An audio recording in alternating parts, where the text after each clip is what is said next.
ये वही एससीओ है जिसको इंडिया ने, वजीर आजम मोदी ने हमेशा से अंडरमाइन करने की कोशिश की। चाइना और रूस ने खास तौर से काजाकिस्तान वाले एपिसोड के बाद इंडिया के किरदार को एक स्पॉइलर के किरदार पे देखना शुरू कर दिया। आज मोदी वहां मौजूद हैं, लेकिन शर्मिंदा शर्मिंदा, क्योंकि जब जब मोदी इस शिकस्त को पाकिस्तान के हाथों जो उनको मिली है इसको भूलने की कोशिश करते हैं, तब तब प्रेसिडेंट ट्रंप उनको याद कराते हैं। रूस से तो तेल की इंपोर्ट चाइना भी करता है, लेकिन क्या चाइना पे आपको नजर आया किसी किस्म का कोई भी tariff? Hello and welcome to Apna Watan TV. I am Sadia Afsad. इस वक्त सबसे बड़ी खबर यह है कि शंघाई कोऑपरेशन ऑर्गेनाइजेशन का सरबराही इजलास चीन के मशरकी शहर तियानजिन में जारी है। वज़ीर आज़म शहबाज शरीफ वहां पर पाकिस्तान की नुमाइंदगी कर रहे हैं। और एक और ख़बर एससीओ से जुड़ी जो कि इंटरनेशनल मीडिया पे बहुत ज़्यादा हाईलाइट की जा रही है वो है कि जी इंडिया के वज़ीर आज़म नरेंद्र मोदी वहाँ पे मौजूद हैं और 7 साल के बाद वो चाइना गए हैं एससीओ में शिरकत के लिए। अब कहने को वो एससीओ के सरबराही इजलास में शिरकत के लिए गए हैं, लेकिन कहानी कुछ और है।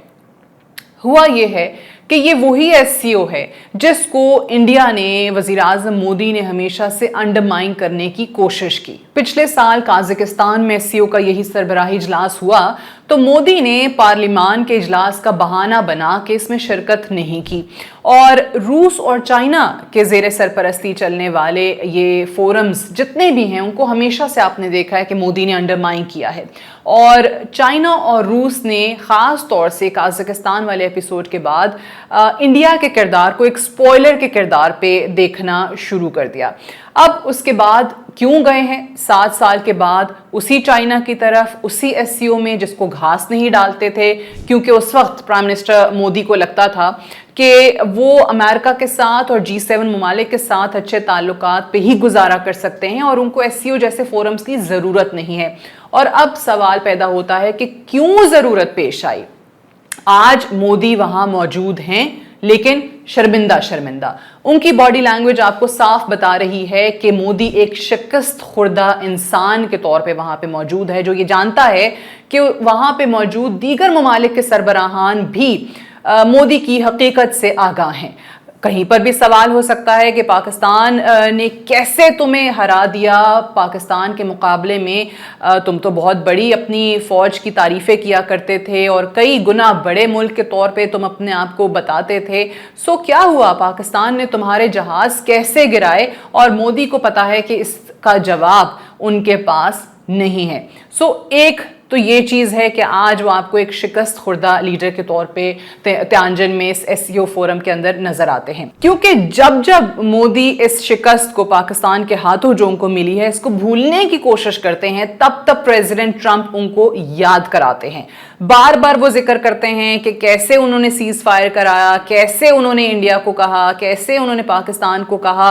और मोदी का जो भी उस वक्त पैगाम था कि जी हमने तो कहा ही नहीं इंडिया को, हमने तो कहा ही नहीं ट्रंप को, ट्रंप ये बात करके उनको झूठा साबित कर देते हैं और बताते हैं कि तुम्हें पाकिस्तान के हाथों मैंने बचाया है। सो मोदी को ये बात भूलने ही नहीं दी जा रही प्रेसिडेंट ट्रंप की तरफ से।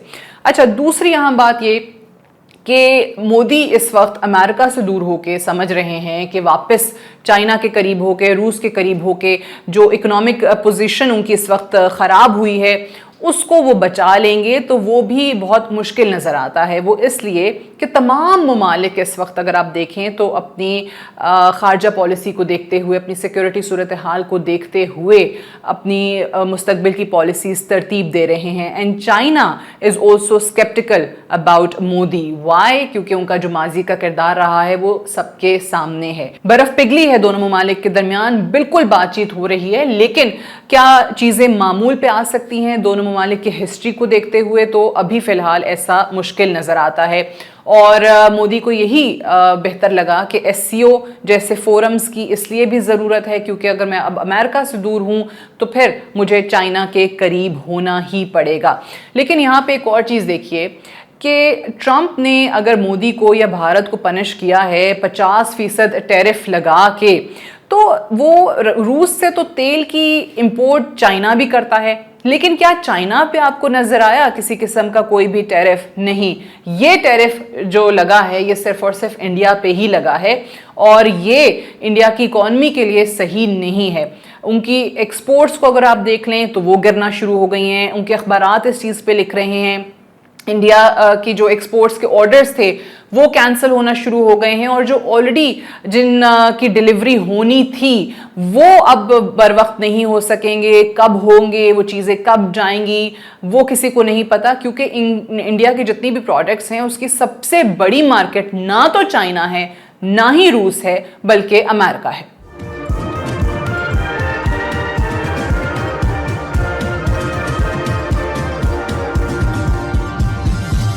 You are watching अपना वतन।